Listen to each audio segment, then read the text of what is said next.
안녕하십니까. 자, 인문특강 3시간 정도 될 것 같습니다. 뭐 사실은 그냥 옛날 얘기 좀 하고 이런저런 걸로 떼려고 그랬었는데 그래도 가시는 길에 뭘 좀 있어야 될 것 같아서 드린 거예요. 제 개인적인 수업 방식은 뭐 과제물을 엄청 드리는 게 아니라 수업에서 가급적 정리하시고 기억나는 대로 여기서 매듭지는 게 제일 좋습니다. 물론 이제 복습을 하시면 훨씬 효과는 좋겠죠. 자, 우리가 행정법. 행정법은 저 같은 경우에는 1시간에 행정법 설명회라 해도 하고요. 2년 동안 설명회라고 그래도 하고 그렇습니다. 이제 깊이의 차이겠죠. 깊이의 차이. 여러분들이 오늘은 이제 3시간에 걸쳐서 행정법이 어떻게 생겨먹었는지 이거를 좀 체크를 하고 가시는 게 좋아요. 그러다 보니까 뭐 세부적인 거 이게 무슨 의미냐 그런 거 이제 원래 이제 법률 용어라고는 돼 있지만 전체적인 계열을 잡으시는 게 제일 좋습니다. 대학 강의할 때 모든 대학 서적에서 그렇게 되어 있습니다. 행정법은 행정에 관한 법이다 이렇게 되어 있어요. 그러겠죠? 학생이 교수한테 행정법이 뭐예요 하고 물어보면 행정에 관한 법이란다 이렇게 가르쳐 줄 겁니다. 그럼 이제 그 다음 질문이 뭐냐? 선생님, 행정은 뭐고 법은 뭐예요? 이게 그 다음 질문이에요. 여러분들이 행정이 뭔지에 대해서는 옛날 얘기가 조금 필요합니다. 그래서 제가 옛날 얘기를 말씀드리면 행정이 자, 국가가 있는 데서부터 시작을 합니다. 국가. 그러니까 지금은 어느 나라고 이제 국가가 있는 거겠죠? 국가.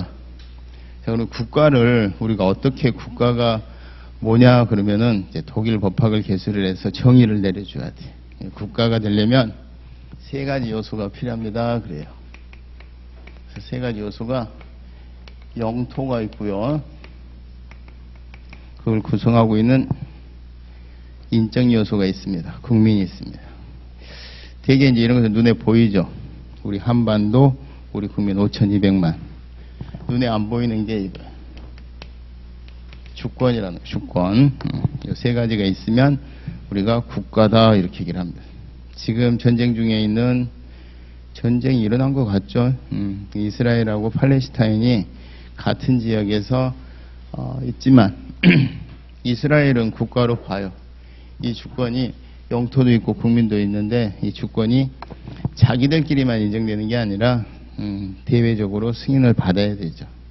팔레스타인 같은 경우에는 지금 어떻게 되는지 모르겠지만 모든 나라로부터 어느 정도 다 주권을 승인받은 건 아닌 것 같아요. 제가 알기로는 미국이 아마 팔레스타인 존재를 인정을 안 하는 것 같습니다. 그럼 이제 우리도 요 3가지가 우리나라에 있으니까 대한민국도 어젓한 국가입니다. 앞으로 법학에서 요소다, 요건이다 이렇게 나오면 하나라도 빠지면 안 돼요. 예를 들어서 영토 국민이 있는데 주권이 없다. 3분의 2가 있으니까 지분상 국가에 있는 거 아니냐. 그런 건 안 통합니다. 앞으로 법학을 하면서 요소다, 요건이다. 특히 요건이란 말 나오면 하나라도 빠지면 없는 거나 진배가 없어요. 아시겠죠? 자, 그러면 이 국가가 이렇게 있으면 국가가 발전돼 나오는 과정이 뭐 역사에 관심 있으신 분들은 알겠지만 고대 도시국가에서부터 기점이 1789년이에요. 1789년에 프랑스 혁명이 있었습니다. 시민혁명이라고들 하죠. 그럼 프랑스 혁명이 있기 전에 나라가 어떻게 유지가 되어 왔느냐 이렇게 유지가 되어 왔습니다. 왕이 있고요. 왕이 지 혼자 못 다스리니까 조직을 이렇게 갖춰요. 이 조직이 굉장히 능률적으로 움직여야 되는 조직이어서 이렇게 삼각형으로 제가 표시를 했는데 이게 피라미드 조직입니다. 피라미드 조직. 상명하복으로 일사불란하게 움직이는 조직이고 이 조직이 자신이 영토 내에서 다스리고 있는 신하와 백성들을 상대로 이렇게 내려와요. 이렇게. 그러니까 예를 들어서 신하와 백성 중에 한 사람이 갑이다. 그럼 갑을 상대로 야, 너 세금 내. 이렇게. 그죠? 세금 내가 이거예요. 너 군대 가. 이런 조치. 자, 이 빨간색 화살표가 굉장히 무섭고 행정법에서는 의미가 깊은 거예요. 그럼 왜 제가 빨간색 화살표를 위에서 아래로 편방향으로 썼느냐. 여러분 민법 수업 시간에는 아마 이렇게 들어갈 거예요. 갑이 이렇게 청약을 하고 을이 승낙을 해서 합치가 되면 효과가 생긴다. 이런 말이 나오는데 그걸 보면은 국가를 대표해서 왕이 청약을 하고 국민 갑이 승낙을 하는 과정이 없어요. 도달하는 순간 효력이 생깁니다. 세금 내 그러는 순간에는 납세 의무가 생겨버려요. 군대가 하는 순간 징집 의무가 생겨버려요. 자, 그러면 여러분들 생각하시기에 갑은 일방적으로 지배하는 주체겠습니까? 당하는 주체겠습니까? 당하는 주체죠. 그를 피지배자 그래요. 피지배자. 법학에서 피가 나오면 당한다는 뜻입니다. 소송을 원하는 애를 원고, 소송 당한 애를 피고. 아시겠지? 그다음에 지배자. 지배자는 왕이에요. 자, 그러면 얘네들이 일단 생각이, 그러니까 이제 신하와 백성들을 상대로 이렇게 국가를 유지하기 위해서는 나라가 외적으로부터 침범을 막아야 되기 때문에 일하면서 싸우는 예비군이 아니라 항상 준비되어 있는 군인이 필요하겠죠. 그래서 상비군이라고 합니다. 상비군. 그럼 상비군을 신하와 백성들이 여러 있는 애 중에 야, 너 군대가, 너도 군대가 이렇게 하면은 군인이 모아지겠죠. 근데 그 군인들은 직업군인이어서 다른 경제활동을 할 수가 없어요. 그러면 군인 아닌 다른 애들한테 야, 너 돈 내. 이거를 또 조치를 취하겠죠. 그래서 오늘날에 있어서 가장 고전적인 국민의 두 가지 의무가 뭐냐? 납세 의무하고 병역 의무입니다. 아시겠죠? 그거를 1789년 전까지 누가 수행을 해왔느냐? 왕이 수행을 했어요. 왕. 지금 예를 들면 문제가 되는 갑에게 세금을 부과할까 말까 누가 결정해? 왕이 결정해. 얼마를 부과할까? 왕이 결정합니다. 아시겠죠? 그래서 왕을 뭐라 그래? 지배자 그래요. 갑은 왕이 결정한 내용대로 그냥 일방적으로 당하는 수밖에 없어. 자기가 원하건 원치 않건. 그러겠죠? 만약에 결정하고 세금 내라 그러는데 얘가 안 내고 내빼잖아요. 그럼 잡아다가 조지겠죠? 이걸 뭐라 그래요? 집행이라고 합니다. 그러니까 국가를 유지하는 모든 동력을 나라를 유지하려면 군대도 필요하고 세금도 필요하고 그 모든 결정을 누가 한다? 왕이. 그리고 실제 결정한 내용대로 실현시키는 주체도 누구다? 왕이. 왕이 혼자 지 몸으로 못하니까 조직을 통해서 이렇게 수행을 해요. 근데 이 결정이 공정하겠습니까? 공정치 않겠습니까?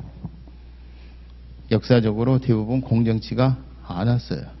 그래서 갑을 비롯한 모든 신하와 백성들이 굉장한 고통 속에서 신음을 합니다. 근데 얘네들은 항상 의문점이 있어. 생긴 거는 나보다 더 띨띨하게 생기는데 제가 결정하고 집행하는 것에 무조건 승복을 해야 되는 본인의 처지가 원망스럽겠죠. 그럼 얘네들이 의문점을 가질 거 아니야. 쪽수로는 엄청 많잖아요. 얘네들이 반란을 일으키면 안 되겠죠. 그러면 이 지배를 정당화할 만한 명분이 있어야 되지 않겠습니까? 그 명분이 뭐냐? 왕이 얘기한 게 나는 뭐다? 사실은 사람이 아니라 신이다 그래요. 나중에 법학 여러분들이 행정사 하면서 심판 청구서 같은 거 이제 변호사들 같으면은 소장 같은 거 쓸 때 맨 끝에 뭐라 그러냐? 100번 양보해요. 100번 양보해가 내 말 다 판사가 안 들어주고 행정심판위원들이 다 안 들어주는데 이거는 들어주세요 할 때 쓰는 말이 100번 양보해요. 내가 설사 신이 아니더라도 그럼 뭐야? 인간이란 얘기죠. 인간이라 하더라도 내가 모든 이 왕으로서 이런 걸 할 수 있는 권한 뭐예요? 왕권은 누구로부터 부여받았다? 이걸 뭐라 그래요? 왕권 신수설 그러죠. 왕으로서의 모든 권한은 신으로부터 부여받은 거다. 왕권 신수설. 써볼까요?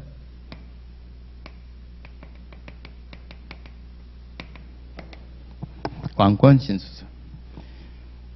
그러니까 자기도 진짜 이런 거 안 하고 평민으로서 필부로서 편안하게 살고 싶다 이 말이에요. 근데 하기 싫은 거를 나는 이렇게 어쩔 수 없이 하고 해가면서 살아가야 되는 내 처지가 한탄스럽다 이거 아니겠습니까?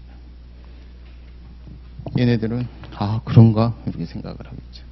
아 어쩐지 좀 달랐어. 신이었구나. 신으로부터 부여받았구나 이런 것들 있죠. 자 그럼 요 상황에서 우리가 다시 나라가 있는데 나라의 구성 요소 중에 영토, 국민은 눈으로 보여요. 주권은 눈으로 안 보입니다. 근데 이제 이 주권이 이 1789년 전까지는 이 주권의 소지자가 누굴까? 이런 명제에 대해서 누구였을까요? 나라의 주인이 왕이었겠죠. 자, 요거를 뒷받침하는 이론이 뭐다? 왕이라고 안 하고 군주 주권론 그래요. 주권의 소지자가 누구라는 거예요? 나라의 주인은 군주다 이런 뜻이지. 자 그러면 이 두 가지가 핵심 축이 돼서 왕은 군주 주권론과 왕권 신수설에 의해서 이 지배를 정당화했던 거죠. 그리고 이걸 뭐라 그런다? 국가가 돌아가려면 세금도 걷어야 되고 군대도 유지해야 되는 이 빨간색의 이 어마무시한 조치를 국가작용이라 그래요. 이해되시죠? 지금까지 말은 길었는데 여러분들이 갑자기 와 정말 행정법은 새롭구나 막 이런 생각이 들어요. 그냥 다 아는 거예요. 다 아는 거잖아요. 용어가 조금 생소하려고 그러죠. 나라의 주인 뭐 이런 걸 뭐 주권 뭐 이렇게 표현한다더라. 계속 우리가 자기 이름 외우려고 노력해 본 사람이 있어요. 내 이름은 영동이야. 절대 잊지 말아야 돼. 막 이거 도깨비에서나 그러는 거지. 그 사람 이름은 뭐야 이거. 계속 어차피 할 거는 외우려고 노력하실 필요가 없어요. 제가 지난 시간에 사업 설명에서 얘기했던 것처럼 공부는 재밌어야 돼요. 재밌어야 돼. 재미가 없는 아무리 재미를 붙이려고 해도 재미가 없어. 그러면 그때 이제 노력해야 돼. 노력하기도 싫어. 그럼 하면 안 돼. 자기하고 공부하고는 어떤 분야건 그건 자기가 해야 될 분야가 아닌 거예요. 자, 왕권 신수설과 군주주권론에 의해서 왕이 1789년까지 지배를 하고 있었는데 아까 말씀드렸다시피 이 결정이 공정하지가 않았습니다. 왕이 마음에 들면 세금을 부과를 전혀 안 했고요. 왕이 마음에 안 들면 전 재산 몰수를 했습니다. 자, 이쪽에서 핍박받던 애들은 자, 이런 기본적인 1789년 전에 프레임에 비춰보면 신하와 백성들은 현명해졌어요. 현명해지는 게 군주 입장에서 좋을까요? 좀 애들이 좀 밀어내야 좋을까요? 이걸 이제 우민화 정책 그렇습니다. 우민화 정책. 그러니까 이건 이제 오늘날에도 통용되는 건데 나라를 이렇게 통치하는 사람들은 이 국민들이 스마트해지면 안 돼. 응? 내가 막 솔방울을 던져서 막 수류탄으로 일제를 물리쳤다. 벽두 혈통이다. 이런 걸 믿어줘야 돼. 예, 아닌 것 같은데 그러면 이게 지배하기가 뻑뻑해지는 거예요. 그래서 제가 제일 존경하는 분이 행정법 전공하기 전에는 성공 이순신이었다가 세종대왕으로 바꿨습니다. 군주가 국민들을 깨우치기 위해서 글자를 개발한 왕이에요. 대단하지 않습니까? 군주가 얘네들이 현명하면 내 지위가 위협받는데 얘네들을 깨우치게 하기 위해서 글자를 개발했는데 4416이지? 4416? 600년을 내다보고 만든 글씨죠. 여러분 이 두 손가락으로 400타를 칠 수 있는 언어를 개발을 한 거죠. 중국어 카톡하는 거 보셨습니까? 핸드폰으로. 중국어로 문자 보내는 거 보셨어요? 핸드폰으로. 혈압 터져서 죽습니다.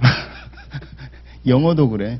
영어도 J, L, K 계속 순서대로 눌러서 해야 돼. 어마무시한 글자를 개발하신 거야. 디지털에 최적화된. 인간이 낼 수 있는 표현할 수 있는 언어 다 내버려요. 아닌 게 아니라 진짜 저희 때 그랬어요. 저희 고등학교 때 국어 선생님이 우리나라는 절대 노벨 문학상에 나올 수 없다 그랬어. 왜냐? 고등 언어여서. 영어가 여기 언어면 국어는 여긴 거야, 여기. 그러니까 이거를 우리는 글로써 석양을 표현을 해버려. 근데 그걸 영어로 번역하면 지랄이야. 노벨 문학상을 탈 수가 없어. 그때 고등학교 때 선생님이 얘기한 게 누리끼끼 거무잡잡을 영어로 표현해봐라. 어떻게 되겠냐. 우리 누리끼끼 거무잡 잡으면 필이 팍 오죠. 근데 그거를 영어로 어떻게 표현을 해? Some yellow and 막 답답하죠. 근데 어느 순간 되니까 우리가 영어권에 맞춰서 우리 문화를 맞추려고 하니까 도저히 불가능했었던 건데 얘네들이 언젠가부터 우리 거를 따라하기 시작을 하는 거야. 그러니까 옛날에는 우리 영화를 국어로 볼 생각을 안 하고 전부 영어로 우리가 대사를 달아줘야 되는데 대사를 달아주면 우리 한국 국민은 노벨 문학상에 해당할 정도의 감흥을 받는데 대사로 쓰여진 그걸 보는 그 서양 애들은 감흥이 훅 꺼지는 거죠. 근데 어느 순간에 그 애들이 이걸 따라오기 시작하는 거예요. 우리나라 국어를.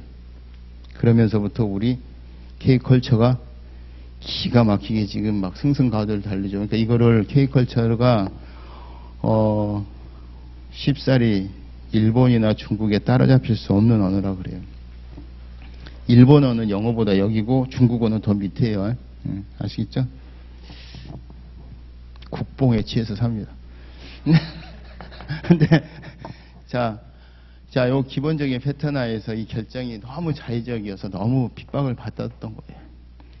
자, 그런데 요게 1789년에 점점 가까워져 오면서 이제 그 세계사 더 잘하시는 분들도 있겠지만 나라가 중세를 거치면서 중세가 이렇게 폐쇄 사회였거든요. 근데 십자군 원정을 갔다 오면서 얘네들이 무역이 발달하니까 이 역사가 돌고 돌아서 지금도 어때요? 그 폐쇄적인 북한도 낮은 선봉 지역 해가지고서 경제 특구를 만들어서 무역을 하잖아요. 뭐가 되니까? 돈이 되니까. 그러니까 이제 각 왕들이 중세 말기 지나면서부터 도시를 만들어 놓고 그 도시를 중심으로 상공업, 수공업을 상공업화하면서 그 속에서 생긴 부를 국가가 취하게 되니까 도시를 육성을 하면서 도시에 사는 애들한테는 자유를 조금씩 줘요. 거기 있었던 애들 뭐라 그래요? 도시에 사는 애들이라 그래서 시민 그렇습니다. 이 시민들 중에서 이제 무역으로 큰 돈을 버는 애들이 왕처럼 막 성도 짓고 왕을 흉내내기 시작하는데 지위는 뭐야? 피지배자지. 이런 애들을 옛날에 부르주아지라 그래요. 산업혁명의 역군이 됐던 애들. 얘네들이 왕 흉내도 되고 뭐 예를 들어서 음악도 막 음악가도 지원해주고 문학가도 지원해주고 사상가도 지원해주다 보니까 점점 애들이 여기가 깨어나요. 우민화 정책에서. 그걸 우리가 뭐라 그래요? 계몽주의 그러죠. 깨어나. 그래서 얘네들이 시민이 돼서 깨어난 상태에서 야, 이 기본 프레임 이거 틀린 것 같다 이런 생각을 하게 돼요. 무슨 뭐 왕권 신수설 개나 줘 이제 이렇게 된 거죠. 뭐 군주가 주권의 소지자라고. 그래서 결국은 뭐 네가 신이라며 부활해봐. 그리고 절단내버리지 않습니까? 루이 16세하고 마리 앙뚜아네트를 목을 쳐버리잖아요. 아직까지 부활을 안 해. 그러니까 인간이었던 것 같죠. 그리고 나서 얘네들이 여기서 갖고 있던 이거를 뺏어와요. 그래서 나라의 주인이 누가 돼요? 왕이 아니라 얘네들이 돼. 얘네들을 뭐라 그러느냐? 이렇게 부릅니다. 뭐요? 시민이 아니. 아까 시민은 지배당하는 애인데 지금 좀 깨어있는 지배당하는 애였고 이제 나라의 주인이 되는 애를 뭐라 그런다? 국민이라 그래요. 그럼 국민이 주권의 소지자가 되는 것을 원칙으로 하는 것을 국민 주권주의가 확립됐다 그래요. 외울 것도 없죠. 군주 주권에서 국민 주권주의가 확립됐습니다. 그래요.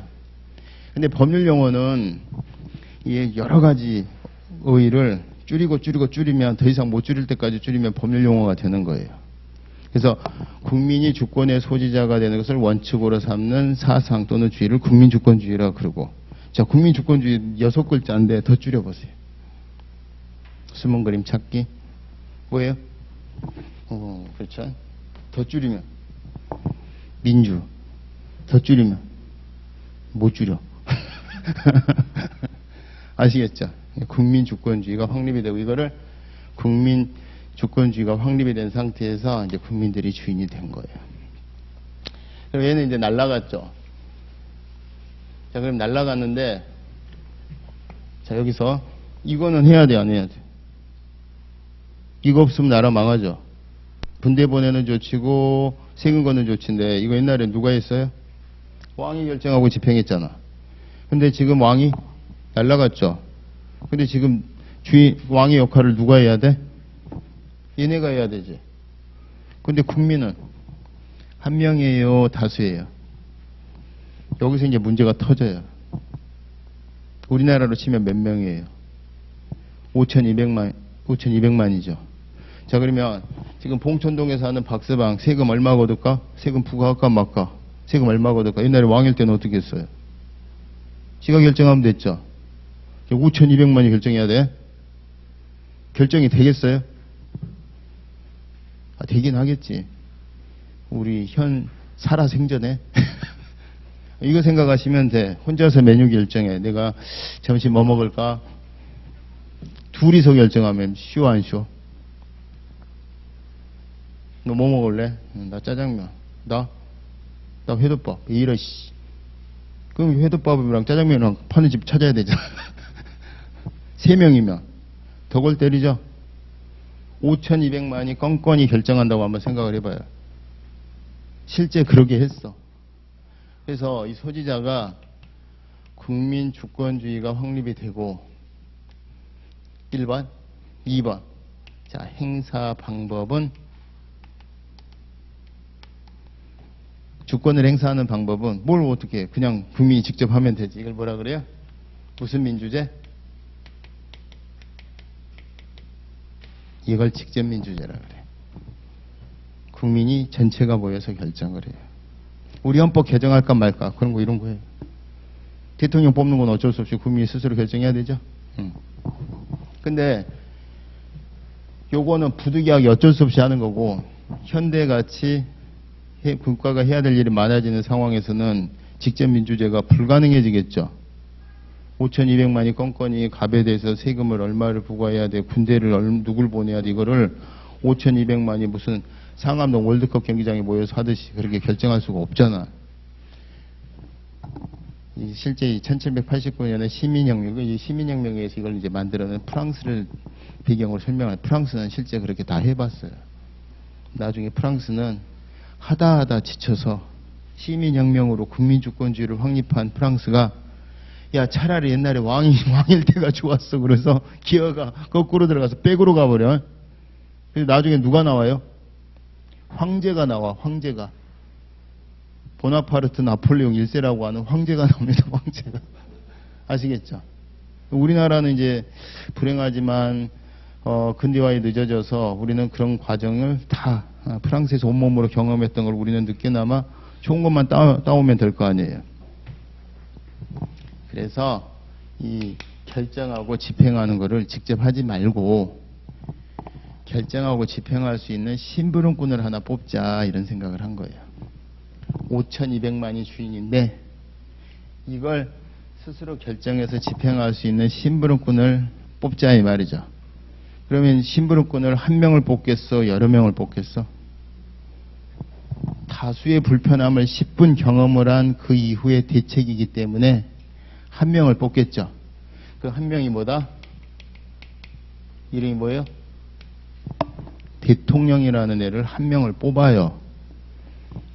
이 뽑는 방법도 처음에는 나이 순으로도 해보고 재력 순으로도 해보고 가방권으로도 해보고 별 연병을 다 해봤는데 1인 1표로 선거로 뽑는 게 좋더라. 이게 아직까지 개발해낸 제일 좋은 거예요. 됐죠? 선거로 뽑아서 대통령을 하나 뽑았어. 그래서 너가 이제 앞으로 우리를 대신해서 이거를 그때그때 수행을 해주렴. 이걸 뭐라 그래요? 무슨 민주제?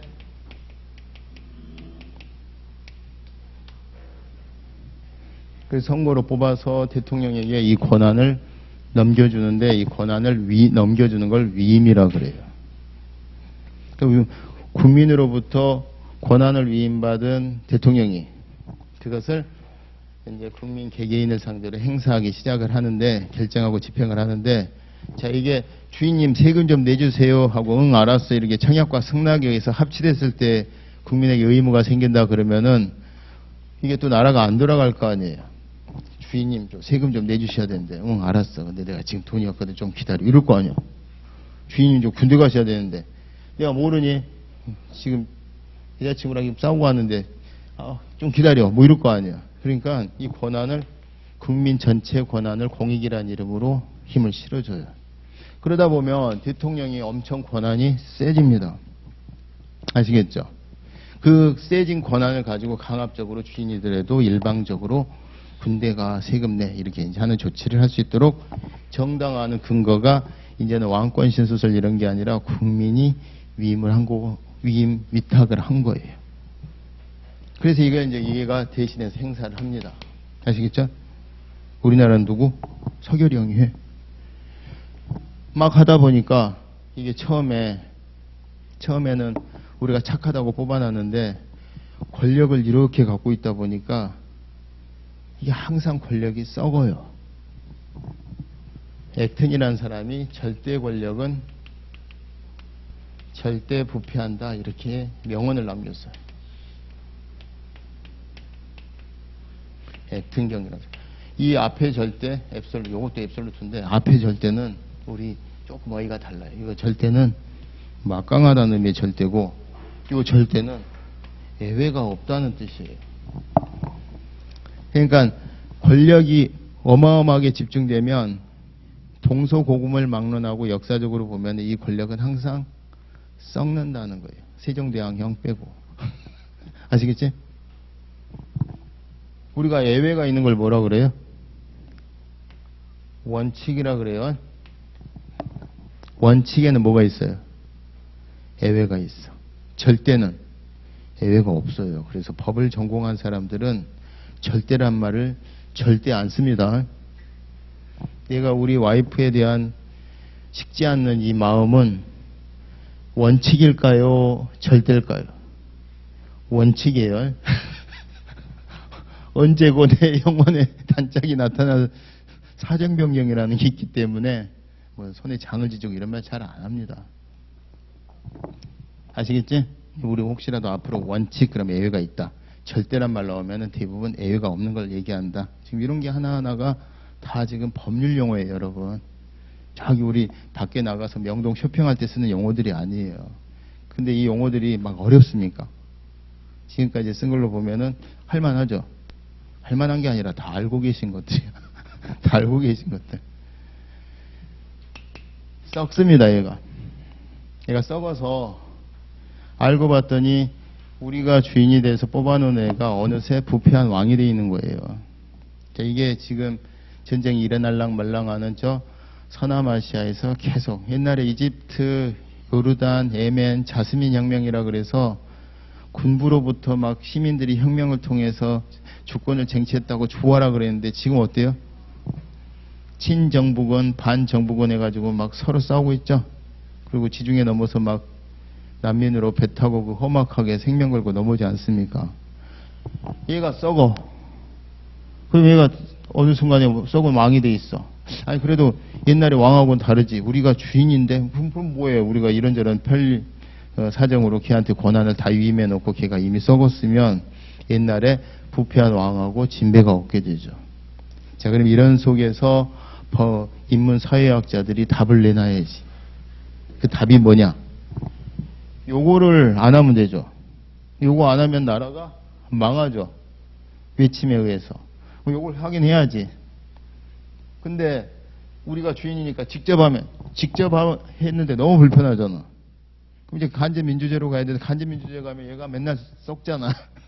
그러니까 일단은 이것도 하고 몇 기대 계속 고민을 하다 보니까 얘가 이것도 하고 이것도 하는 게 좀 문제라는 거야. 그러면 얘는 앞으로 너는 이것만 하고 이 결정을 국민이 뭔가 가이드라인을 정해주고 그 가이드라인 속에서 국민이 직접 민주제는 너무 어려우니까 세분화돼서 그때그때 기준을 결정해 줄 수 있는 머슴을 하나 더 뽑자 이런 생각을 한 거예요. 그래서 그 머슴을 뽑는데 자 얘는 혹시라도 그 결정해주는 머슴이 정해진 대로만 집행을 하는 애니까 사람으로 치면 근육과 같은 존재니까 얘는 신속이 생명이내고 이 결정은 한번 결정하면 계속해서 반복될 거 아니에요. 그러니까 이 결정은 좀 신중해야 되겠어? 신속해야 되겠어? 신중하게 해야 된다. 이거에 혼자서 하면은 신속하고 집행의 효율성은 할 수 있지만 이게 졸속이 될 염려가 있어서 이 결정하는 기능을 이렇게 떼서 머슴들을 하나 결정하는 머슴들을 하나 더 만들게 되는데 그 머슴들은 한 명으로 안 하고 신중을 기하기 위해서 여러 명으로 모여서 만드는데 그것을 위원회 제도라 그래요. 자 그러면 국가 작용에 있어서 앞으로 계속 반복될 기준을 정하는 위원회를 두 자로 줄이면 뭐가 되겠어요?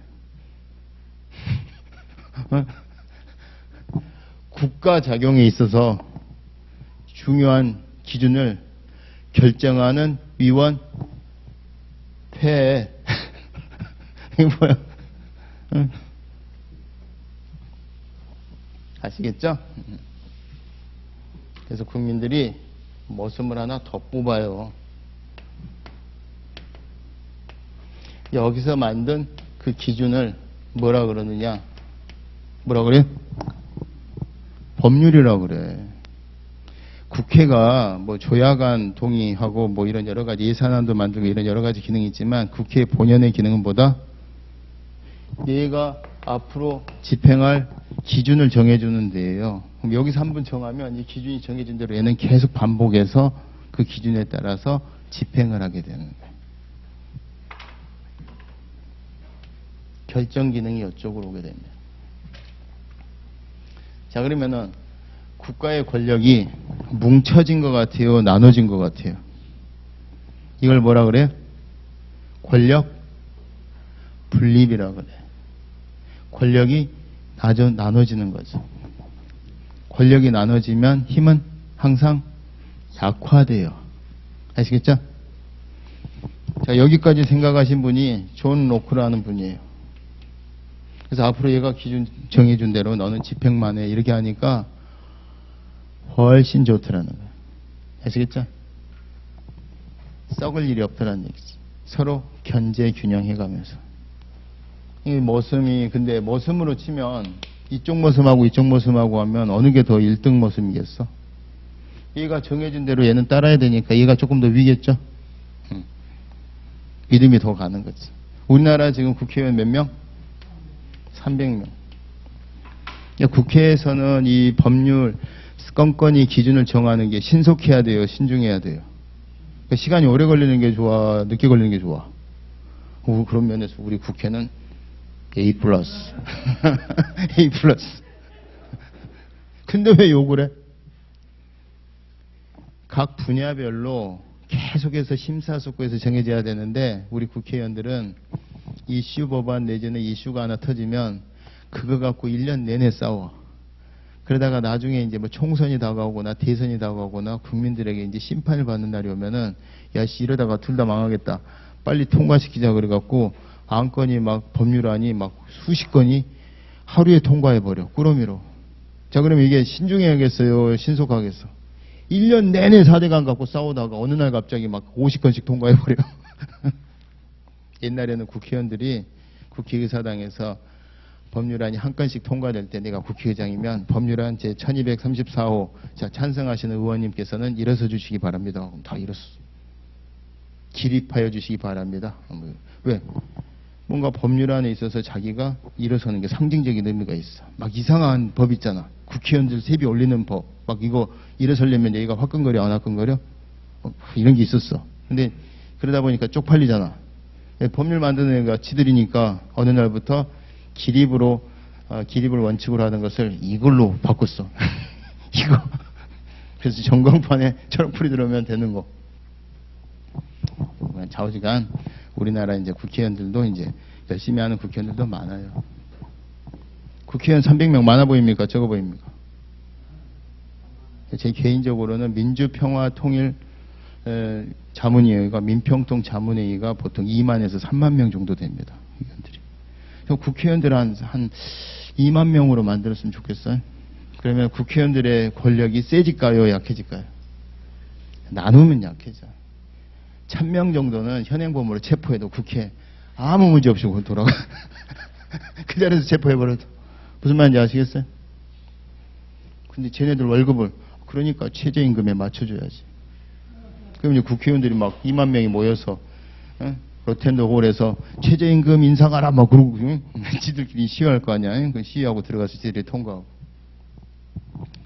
원래 이제 우리 공부하는 사람들끼리 기준은 되게 뭐 꼭 맞는 건 아니지만 국회의원 한 명당 1조 원의 예산을 담당해야 된다. 보통 그렇게 얘기를 합니다. 우리나라가 지금 한 650에서 700조 가까이 돼요.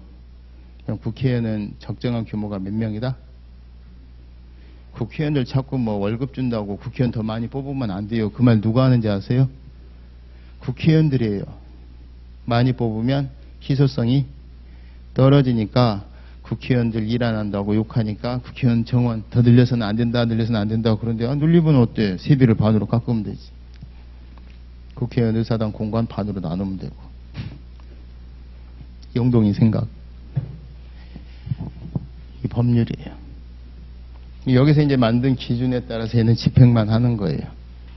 자, 이 집행이 여기서 정해진 법에 따라서 이 집행이 자 적합하게 행사되면은요. 혹시라도 갑에 대해서 법률에서 정해진 기준대로 세금이 부과가 됐다. 법에서 정해진 기준대로 징계처분이 떨어졌다고 물개박수 치고 참 잘했어요. 그러겠죠. 자, 이때 하는 말이 법률에 적합한 국가작용을 줄이면 뭐가 돼요? 적법한 작용입니다. 그래요. 그러겠죠. 그럼 이게 적법이면 물개박수 치고 이제 끝나는 거지.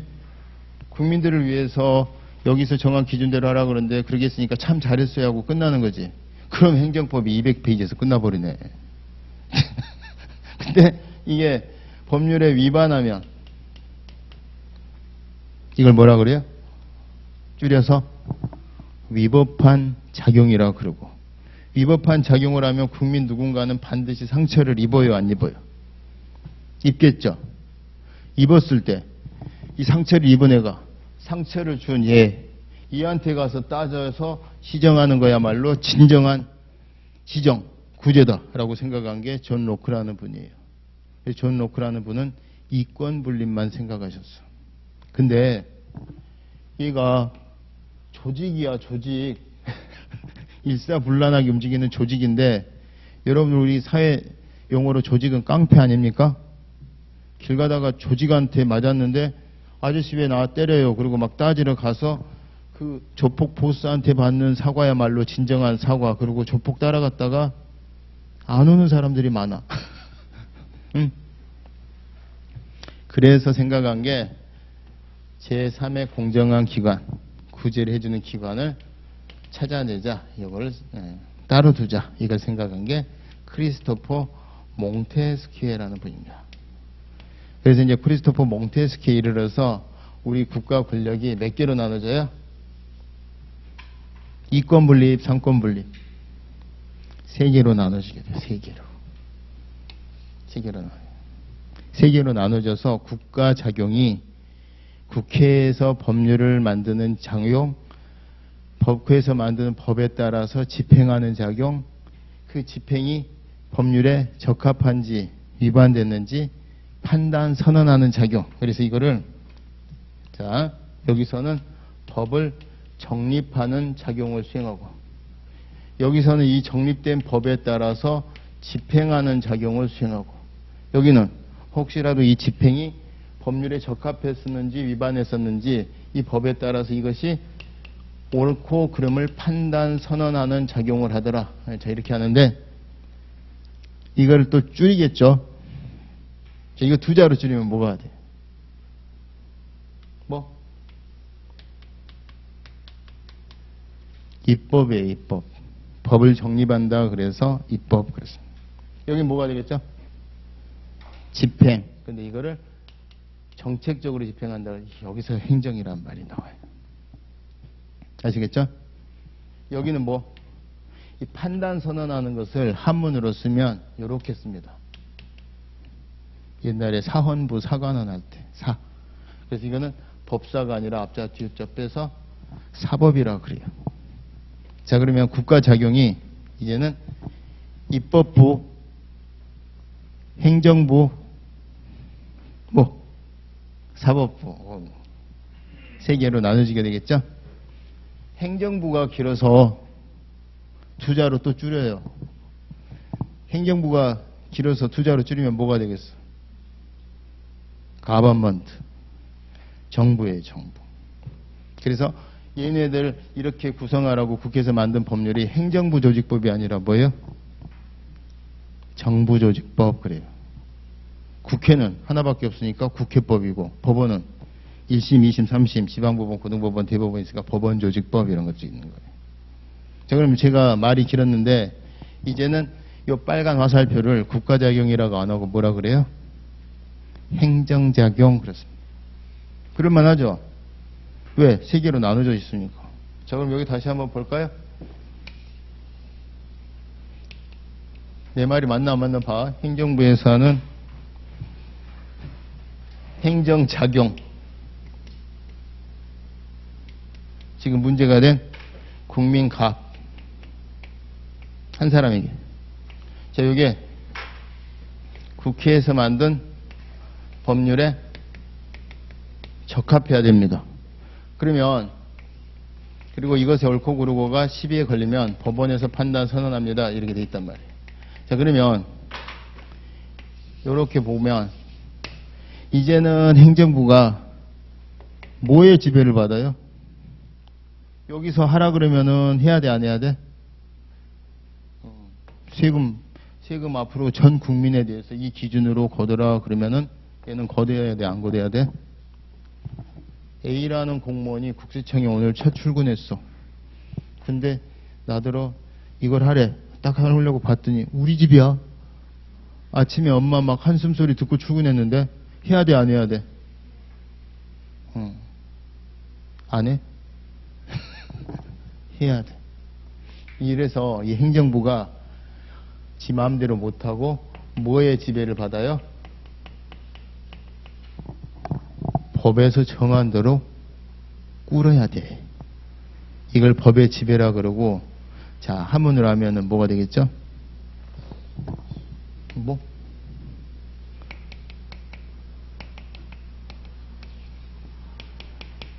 법치라 그래요, 법치. 그 법치주의는 자, 국민들이 따르는 거예요? 국가가 지켜야 될 법인 거예요? 국가가 지키는 법이에요.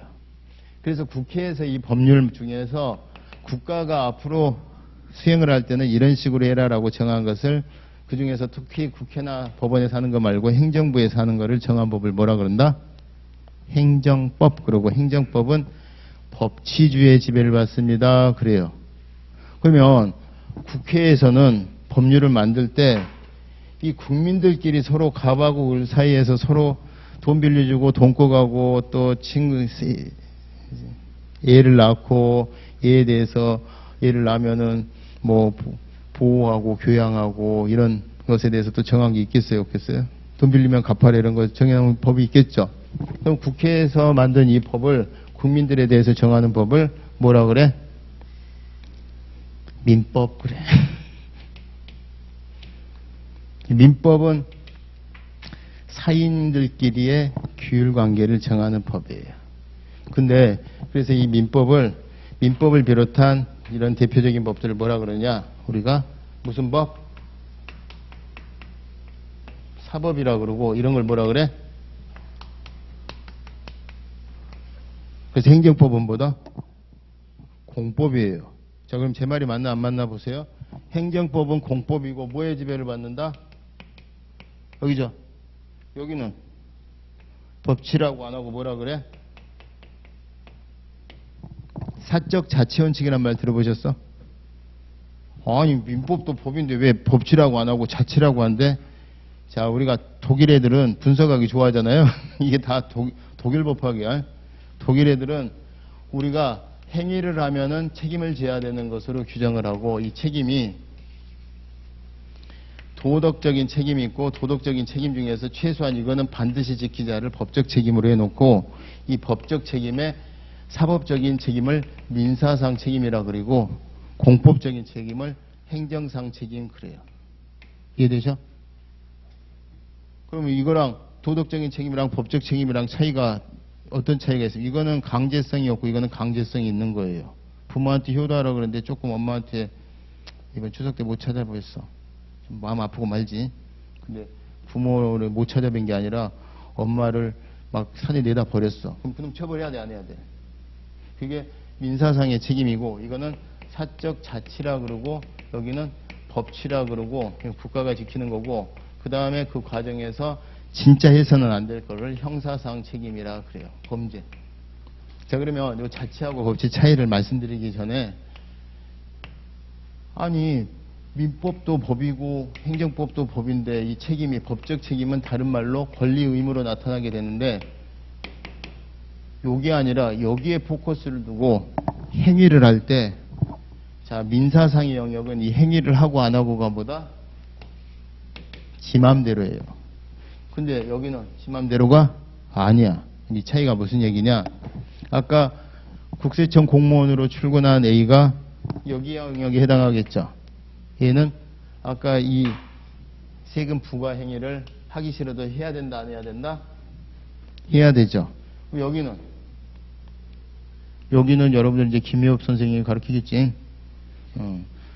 갑자기 TV 보다가 녹색 버튼 누르면은 이제 이게 구매가 이루어집니다. 그러면 녹색 버튼 누르고 안 누르고는 누구 마음이야? 그게 내 마음이야. 대신에 한 이상은 책임을 져야 된다, 안 져야 된다? 너 그거 버튼 누르면 계약 체결하고 안 하고는 네 마음인데, 계약 체결한 이상은 이런 책임 져야 돼. 이걸 정해놓은 게 민법이에요. 그래서 공법에 있어서 차이점은, 이걸 수행하는 걸 공무수행이라고 그러고 이걸 수행하는 애들을 공무원이라고 그러는데, 이 공무원들은 국회에서 정한 법에 따라서 하라 그러면 무조건 하기 싫어도 해야 되고, 그 행위를 하지 마라 그러면 절대 해서는 안 되는 거예요.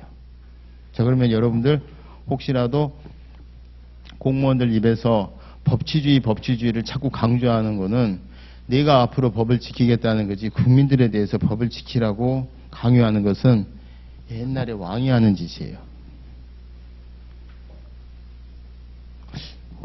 옛날에 진시황 같은 거 역사에 관심 있으신 분들은, 진시황이 법과 사상으로 중국을 통일했다 그래요. 그 법과 사상은 뭐냐면 국민들을 다스리는 그 법이고, 오늘날에 있어서의 공법이라고 하는 행정법, 국가가 법에 따라서 지키겠다는 룰은 역사가 200여 년밖에 안 돼요. 1789년 프랑스 혁명 있고 나서 공법이 나온 거예요. 그 전에 법과 사상 이런 것들은 왕이 국민을 법이라는 어떤 테두리 하에서 혹독하게 다스리는 하나의 수단에 불과했던 거고, 국가가 지키는 룰로서의 행정법, 공법이 나온 거는 몇 년밖에 안 됐다? 200년밖에 안 됐어요. 자, 그러면은 행정법이라는 체계를 새롭게 다 구축해 가는 게 좋을까요? 저기 옛날에 저기 신석기 시대부터 있었던 민법, 사법을, 그때부터 뭐 돈 빌면 돈 갚는 게 다 있었으니까 사법을 전제로 뭔가 깔고 조금 뭔가 다른 거 요거만 체크를 할까요? 그렇게 체크를 해요. 그래서 실제 우리가 사법과 공법을 동시에 준비하는 자격증이 별로 없어요. 근데 여러분들이 희한하게 여기 걸려 있어. 민법을 하면서 행정법을 같이 하는 거야. 제가 원래 대학원 논문 석사가 민법이에요, 민법. 근데 이상하게 막 사법시험을 보면은 민법은 턱걸이 간신히 하고 막 행정법은 막 겁나게 점수가 많이 나와가지고 사실은 떨어지고, 강의하다 보니까 행정법을 하게 됐는데, 제가 이 얘기를 왜 하느냐, 민법을 전공하면서 여기에 파묻혀 있다 보면요. 민법이 잘 안 보여요. 근데 그 맞은편 산에 가서 행정법 하면서 민법을 보면 잘 보여요. 여러분들도 지금 내가 행정법 시간인데 갑자기 헌법이나 형법 얘기하면 설기돼요. 근데 행정법 시간에 행정법 얘기하면 다 쓰러져 자.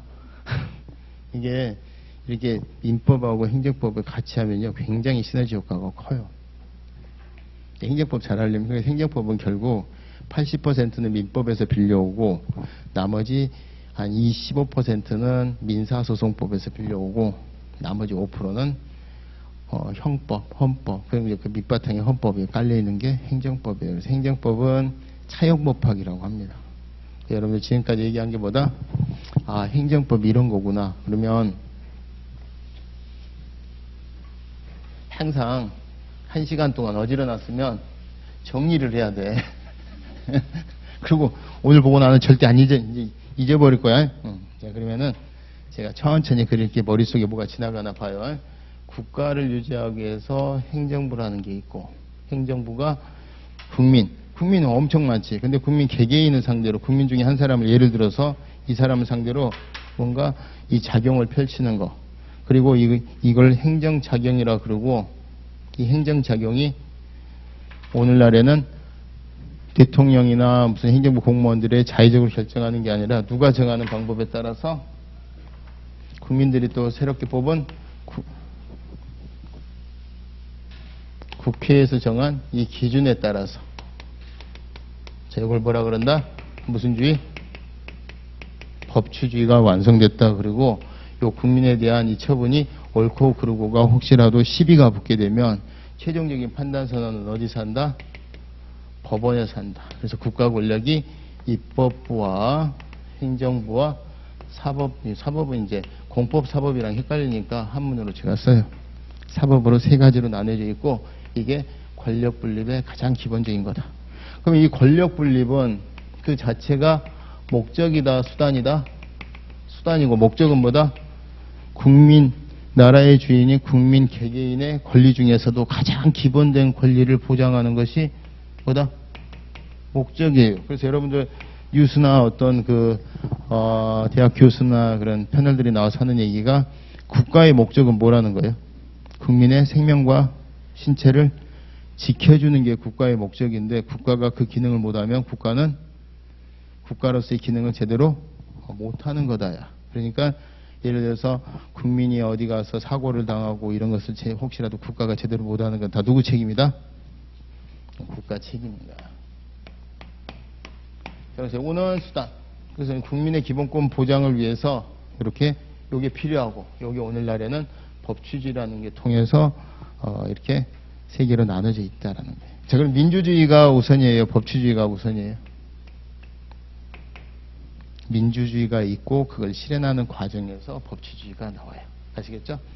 그럼 이제 앞으로 우리가 배워야 될 거는 뭐다? 사인들 사이에서 가까운 사이에서 뭐 돈 빌리고 새끼 낳고 뭐 죽고 상속하고 이런 게 아니라 이 작용을 어떻게 통제할 것인가에 관한 이 법을 우리가 배우는 건데 그걸 뭐라 그런다? 행정법이라 그래요. 아시겠죠? 그럼 행정법을 조금 뚜껑을 열고 들어가면 이 행정법은 대통령은, 국무총리는, 각부 장관은, 또 그 속에서의 뭐 서울지방경찰청장 이렇게 돼 있어 이 법률에서 누구가 이게 조직이에요. 이 정부조직법이고, 그리고 국세청장이 세금을 부과할 때 이 기준대로 부과를 해라. 이게 작용에 관한 거. 그리고 이게 혹시라도 시비에 붙었을 때 이 구제 절차에 관해서 조직에 대해서 정한 법, 작용에 대해서 정한 법, 구제에 대해서 정한 법. 이걸 뭐라 그래? 행정법이라고 그래. 행정법이 행정의 조직, 작용, 구제에 관한 국내 공법을. 국내 공법. 국내 공법이란 얘기는 행정법은 뭐가 아니란 얘기예요? 그 다음에 공법 중에 국제법도 공법이거든. 국가 간의 조약 체계라는 거. 네, 행정법은 나라 지키는 과정에서 나라 살림과 관련된 거니까 국제법 빼고 이 얘기를 국내 공법 그래요. 아시겠지? 자, 그러면 오늘 이제 첫째 시간은 내가 뭘 가르치고 싶었던 거예요? 행정법은 행정에 관한 조직, 작용, 구제에 관한 국내 공법입니다. 근데 벌써 1시간이 지났네. 행정법 이래도 끝났어요. 그럼 이제 그 다음 질문이 뭐야? 선생님, 행정법은 뭐예요? 행정에 관한 법이에요. 행정이 뭔데? 행정은 그러니까 너무 많어. 그래서 행정에 관해서는 뭔가 설명을 하려니까 에이씨, 일단 행정이 태어난 과정 설명해 줄게. 우리 그러잖아요. 저 고선배 어떤 사람이에요? 그러면 고선배가 일단 고선배 커나온 과정 얘기해 줄게. 쭉 얘기하다 보면 여자 좋아하겠구나. 여자 후배들 좋아하고 남자 후배들 싫어하겠네. 뭐 술 엄청 좋아하고 뭐 이런 대충 감이 오잖아요. 그거 가르쳐주는. 행정이 태어나게 된 배경 가르쳐드리는 거예요. 실은 알고 보면 전체 국가적용 중에 입법과 사법이라는 것은 우리가 인위적으로 만든 거고 나머지가 다 행정작용이다 보니까 번역이 너무 많죠. 실제 행정을 정의할 때 소국설이라고 그래서 전 국가작용 중에 입법, 사법 뺀 나머지가 행정이야 이렇게 얘기하는 견해도 있어요. 그만큼 행정을 정의하기가 쉽다, 어렵다? 어렵다는 거지. 범위가 넓다는 거죠. 여러분들이 이제 그래도 느낌다운 느낌으로는 우리가 입법, 사법과 구별되는 행정의 개념은 조금 느낌이 와요, 안 와요? 안 오죠? 그걸 이제 독일 애들이 막 분석을 한 게 또 나와. 그거는 좀 쉬었다가 설명을 드리겠습니다. 이제 요게 이제 되고 나면은 이 작용이 법률에 적합해야 된다는데 구체적으로는 어떤 거예요? 이제 그게 우리 교과서에 있는 거예요. 구제를 받는다는데 더 어떻게 구제받는 거예요? 법원에 가서 구제받는 거. 이거를 법원에 가서 구제받는 걸 뭐라 그런다? 소송 그래요. 행정소송법. 이게 이제 몽테스키에 의해서 소송법이 나온 건데 오늘날 존 로크의 흔적이 남아있어요? 안 남아있어요? 여기 가서 따지는 게 제일 구제수단이다. 그게 행정심판이에요. 여러분들이 이제 앞으로 행정사가 돼서 누빌 곳이에요, 그게. 응? 여기까지 누비려면은 변호사 자격증이 있어야 돼요. 아시겠지? 근데 변호사들이 이제 앞으로는 너무 많아지잖아, 너무 많아져. 1년에 막 1,500명씩 쏟아지니까. 여러분들이 행정심판이라는 게 훨씬 우리 국민들의 권익 보호에는 문턱도 낮고 어느 분야에 더 국민들에게 훨씬 친숙하게 다가갈 수가 있는 거예요. 좀 쉬었다가 진행하도록 하겠습니다.